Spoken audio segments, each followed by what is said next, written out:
Hi, everyone. Ashley here from The Hollywood Reporter, and we're live with Belle Powley, Colin O'Donoghue, Susan Johnson, and William Mosley of Carrie Pilby. So thank you so much for coming, you guys. Thanks. So congratulations on your movie. It's really fun. It's really sweet. Can you, Belle, give us the elevator pitch on what this movie is? Elevator pitch. Yeah. It's like an American thing. Yeah. Okay, so Carrie Pilby is about a girl called Carrie Pilby who is British but moved to New York when she was really young because she's a genius and she went to Harvard when she was 14 years old.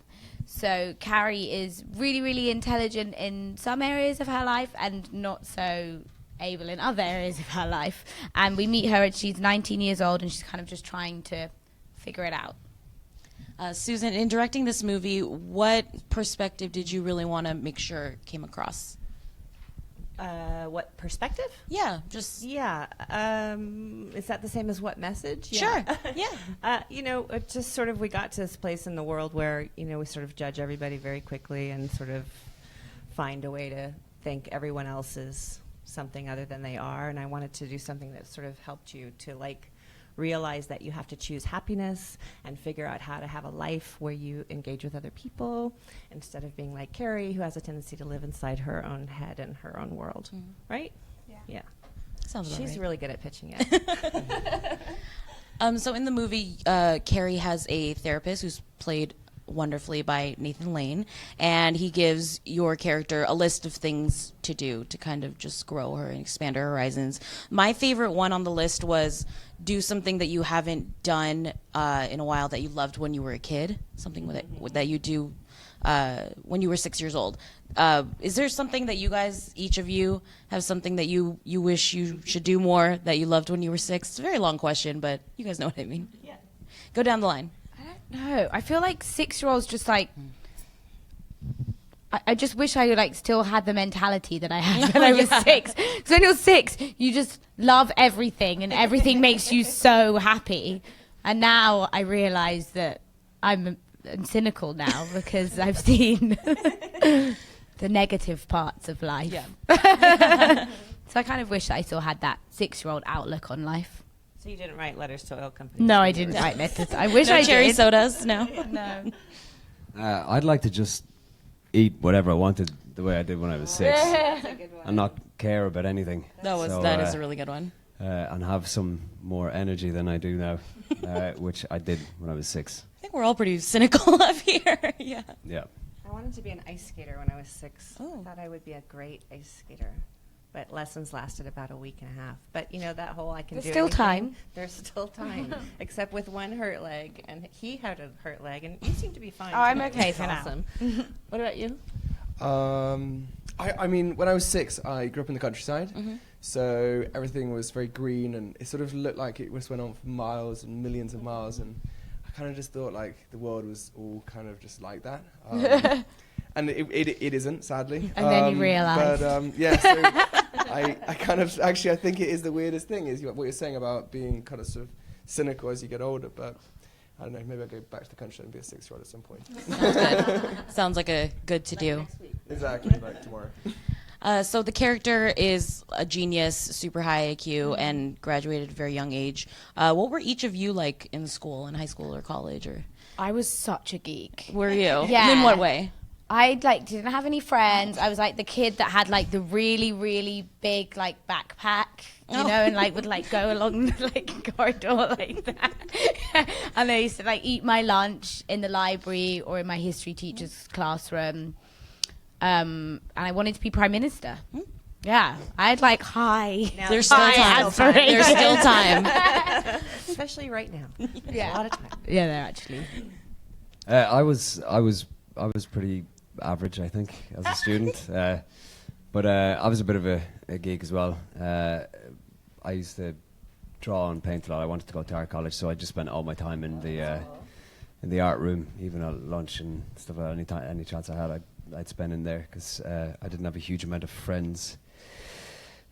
And, I wish we'd met when we were teenagers. I know, yeah. We could have I been know. each other's friends. Well, I just wondered if your backpack was so big because you're kind of small. Yeah, that so probably was that's- that. Yeah, it was also full of books. I skipped a grade of school, but it was kindergarten, so I don't think that really counts. And I was a band geek.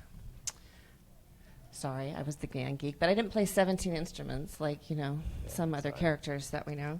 But I was always right in the middle between like my really band geeky friends and like the really popular people, and I never could decide which part I wanted to be, so I just sort of tried to write it right down the middle. Didn't work.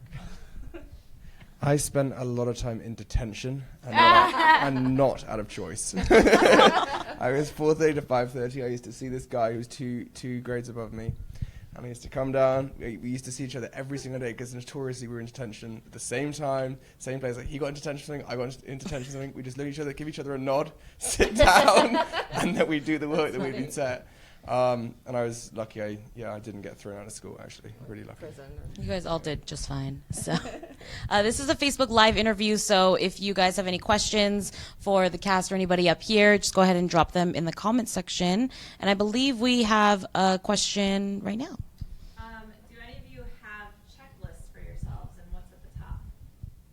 If you did have one. Oh my god. No, the other day I wrote a checklist for myself because I like get up. No, just like a normal like in the morning, like I get up, like I write like a to-do list, and my flatmate. Did you say normal? Did you say that's normal? It is normal. You get up, you write a to-do list. Guys, Listen, listen, send women this do this. email, Men don't do buy this. some I've toilet paper, whatever. realised. Anyway, so my flatmate obviously got up, saw my like lame checklist there on the table, and she went to work, and I came back and she'd written get a life at the bottom. So yeah, that was my checklist for the day. Get a life. So you have none then? I do not have a checklist. What, you don't? I think I love to-do I hate lists. it. I hate it so much. I do too. How satisfying is it though? To check them off. Oh, it's great. But that's Can't like, stand it. but that's like an errand to-do list. Like Yeah. I need to go do my laundry or something. But what It's just like about? the life's Yeah, preserved. yeah. The like Carrie Pilby checklist, like anything like I've that. never had a life checklist. Wait, I have a pet. I spent New Year's Eve with all of you shooting a movie. Oh yeah. I don't know. Is that a thing people really do? People don't No. really have like a checklist of things they want to do. Yeah, bucket Unless- list. Unless Yeah, but that's when you're dying. That's when you're though. that's depressing. You gotta do the list before you die. Yeah. That's the thing. So you gotta Start 'em figure out young. I know what what a bucket list is. Yeah. That's okay. Sorry, we don't have a better answer to your question. Yeah, kind of a terrible. Maybe the next time they come back, we got it. Okay, good. What was it like New Year's Eve on set? Did you guys spend it together, or what did you guys do? We went into New Year's Eve on set, shooting the scene with Vanessa and Belle in the bar. And then we went into Christmas Eve on set, shooting with Jason Ritter and Belle in his apartment. So we had a lot of holiday time together. And then It was sort of- cold. it was cold, yeah, and Really confusing cold. because you're like in town for 3 days in between, and then you're back to work and work for 3 and off. But it was really great. We shot between Christmas, Thanksgiving, and New Year's. So at the exact same time that the movie takes It was place. pretty magical. Yeah. And this movie has a couple flashbacks. Did you guys end up how did you guys shoot sequentially or out of order or anything like that? Usually out of order. So We really had for Belle, she had like 3 or 4 days with each character. We had to put them in blocks. That's how we had everyone's availability. So these guys, I think, met yesterday on the red carpet. Yeah, Did for you? the For the first first time. time. Yeah. It was crazy. And then Belle's like, And it "Okay, was this- wonderful. after this one-" Yeah, it was amazing. First At first sight. first It impression. was magical. Oh my goodness. Yeah, for me it was just like different men in Yeah. out in. It's a good life. Yeah, What it's week fine. is this? Yeah. Sounds good. Do you guys, any of you, have something special you like to do, right before shooting, like starting for the day, anything like that? Wake up. That too. What do you mean, like to prepare? Yeah. Like a special ritual or anything like that. No, not really. Drink a lot of coffee. Okay. A lot of tea. I drink a lot of tea. Not a special ritual, but what I really enjoyed with Belle was like we would have a discussion if we had had our coffee and were awake Yeah. about like where we were in that day in the happiness scale, like where that character is, what's just happened before and after. And that sounds like a really logical, obvious thing to do. But for me, as a first-time director, it really helped me feel the tone of of that scene in that day, Yeah. so that I would stay as grounded. It's as always Belle really was. important Yeah. to check in on that kind of thing, Yeah. especially if you're in every scene of the movie Yeah. and you're shooting out of order. So I had this like little book that was each scene where Carrie was in her life, and then I had a little happiness scale, like out of 10, how happy is she in this scene? It was great, Yeah. actually. Yeah, I wish I had it on a wall, framed. It made me so happy. Yeah, very organized. It's hard when you're on set, I think, to have a ritual, because you have like an enforced ritual anyway. That's true. If you arrive in the morning, you get your breakfast, then you have to go do hair and makeup, and then you have to go to set, whatever. So that's sort of, I guess, essentially, Yeah, it's kind of one that it is what it is. you yeah. have to do. Yeah. You know.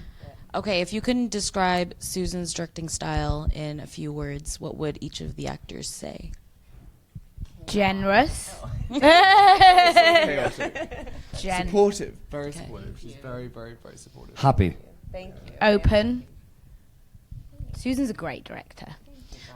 Made me blush. I'm already red. She makes it easy. Like, you know, when sometimes, you know, acting can be quite daunting at times. I'm sure for you, Belle, this was quite a daunting part.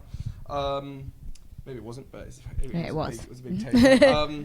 But Susan makes it seem very simple and very easy and very doable and very just like, oh yeah, don't worry, we're going to get that done and blah, blah, blah. And they were just like, okay, great. Very calm Very presence. calm, and it makes it easy. Yeah. I love being on set more than anywhere. You can take away all the holidays and all the trips. I love being on set, so it's my happy place. So that's good that that comes off that way. Susan, is there something that you didn't expect to be difficult or surprisingly easy about directing before you went into it?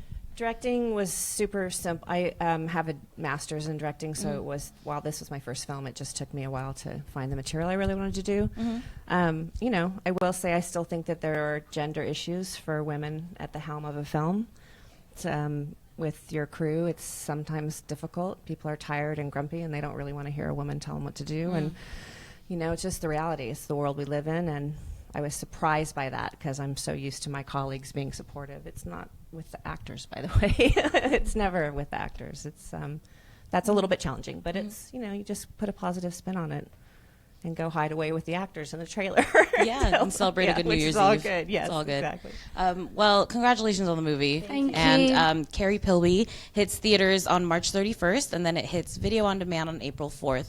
That's all the time we have, but thank you so much for Thank coming, you. guys. Thanks for having us. All right, for Bye. more entertainment news, head to thr.com. Thank you. Have a good weekend. Bye. Bye. Woo!